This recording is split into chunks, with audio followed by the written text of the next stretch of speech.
So please provide your name and media affiliation with each time you ask a question. And lastly, no video recording in this room. Thank you. And with that, Coach Hardaway, any remarks? Yeah, it was crazy game from start to finish. And, it hurts more giving up a layup for the win. You work your whole year talking about defense and hanging your hat on defense, and we needed one stop and couldn't get that one stop. That's not one person's fault. There's a lot of things that happened throughout the game that helped put them in position to be able to win the game. We just didn't get it done. We'll now open it up for questions for players first, please. Raise your hand and we'll get your microphone.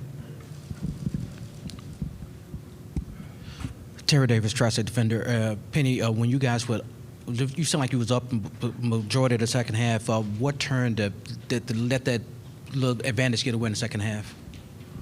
Complacency. Complacency got them back in the game. We got up, I think, 7. We gave up a 3, a couple fouls in the paint. We came on the other end, didn't make shots to capitalize on anything that we had, and they got back into the game. We had plenty of opportunities to go ahead and seal the deal. At the end, we had the ball up 2. It was up 2. Oh, up 1. Yeah, up 1. We had a turnover. Then we got the ball back. We should have called timeout. We didn't call timeout. Then they get a drive right after that. But before that, it was a 3 in the corner. It was layup. It was another big 3. They made every shot that they were supposed to make. And I think every game that we've lost like that, the other team has made every big play to win that game, to hang around, and we didn't. Adam Jardy with the Columbus Dispatch. Kendrick, I know this is a difficult moment and a difficult situation. I wonder if you can try to put into words what is going through your head right now and what it feels like to be kind of coming to grips with what happened. I can't really hear you at all. Sorry. I just wonder, obviously this is an emotional, difficult moment, and these are always hard situations to kind of work your way through mentally. But what are you feeling right now, and what is it like to be processing what took place? Yeah, it's a heartbreaker. We worked hard all year to put ourselves in this position, and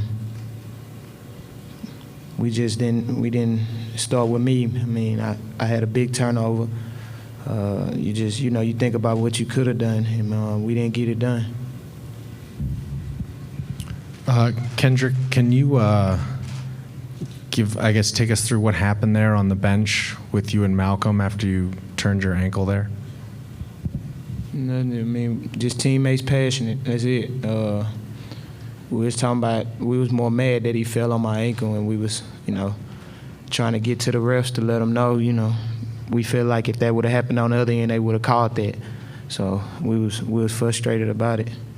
And then, DeAndre, your perspective on that final play, where did you see the defense break down there? My teammate just basically, we talked in the huddle before. We was like, we wasn't going to give up a layup. We was going to give up a 3 before a layup. And Elijah, unfortunately, ran him off the line, and I kind of wanted to help and block that, but it happened too quick, and they was locked in, and they made a huge play at the end. right here. Terry Davis, tri-state defender. Penny, when you put DeAndre back in with almost 14 minutes left in the game, what type of confidence you put him in there to see that, to make sure he didn't get that fifth foul? Yeah, I knew he had to play. It was at a point where we were trying to push away from them, and I knew that with him on the floor would help us push away from him. So I had the confidence that he wouldn't foul out, and that he'd still go back out there and do what he needed to do. Jeff Calkins from the Daily Memphis. Question for Kendrick and for Penny. For Penny, you said you didn't get to call the timeout. Ayla was trying to call the timeout. Did you have a sense that he should have been granted the timeout? Absolutely. If he called it before they called the jump ball, if he called timeout, then that's the timeout. But hey, that's the way it works. And for Kendrick, what's going to stay with you? This moment, the year? As you look back on this now that it's over? I'm not sure yet.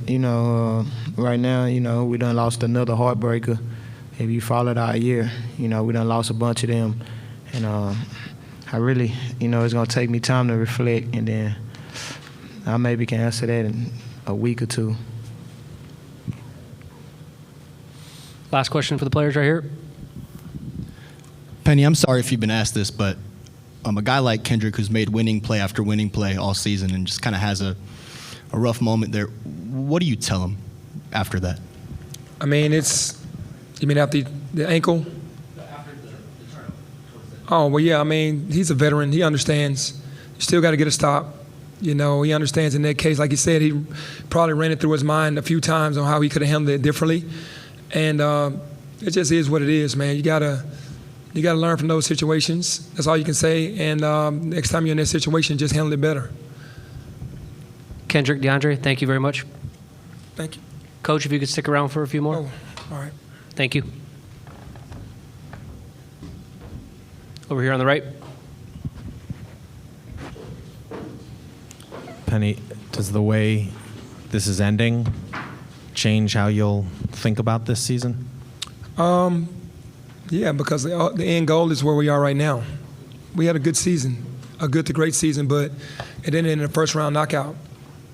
And the way it ended makes it way more sour for me. That's just how I look at it.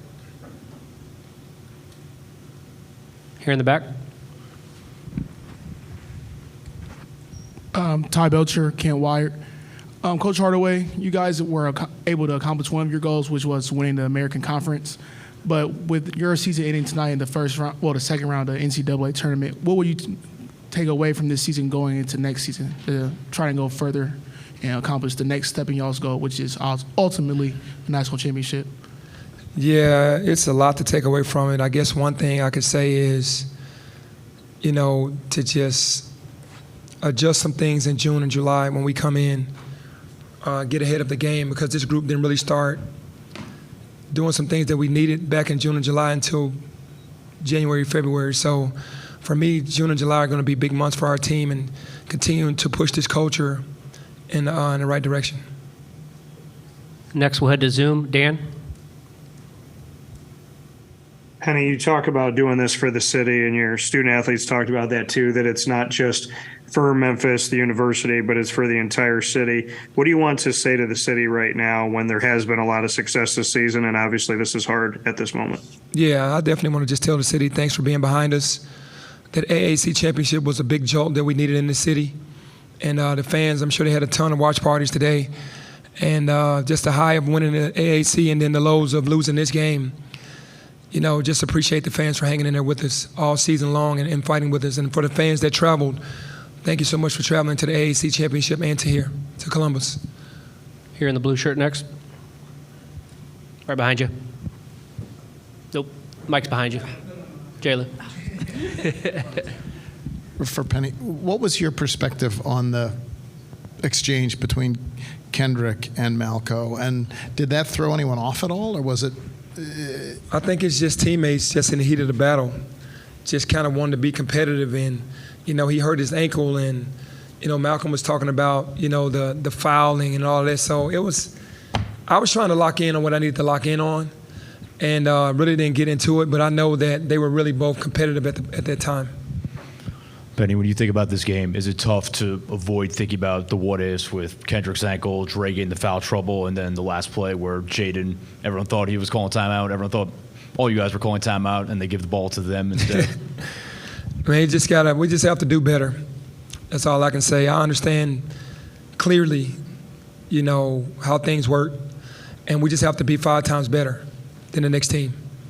Every single game, we got to go out and be 5 times better. We cannot be equal. We know that. We got to play harder defense. We got to make more shots. We got to defend without fouling. We just got to do it 5 times better than anybody else. Last coach right here, or last question. Terry Davis, Tri-State Vendor. Penny, the way you structured this team this year versus what you've done in the past, are you going to try to do a blended, or are you going to try to do this? Because this was one of your better teams, and I know you like to get the high-power recruits to get the buzz and all like that, but it seems like you have more success, with this type of team. Yeah, I think it just happened by coincidence because, again, when we got in the portal, we ended up getting 4 players that I really didn't recruit really hard, that they really wanted to come to the university, and I was getting to know them as the season went on. That might happen again this year. I'm looking to be older, But there is a little blend of young players plus, the older players, and that seems to work as well. Coach, thank you for your time. Thank you.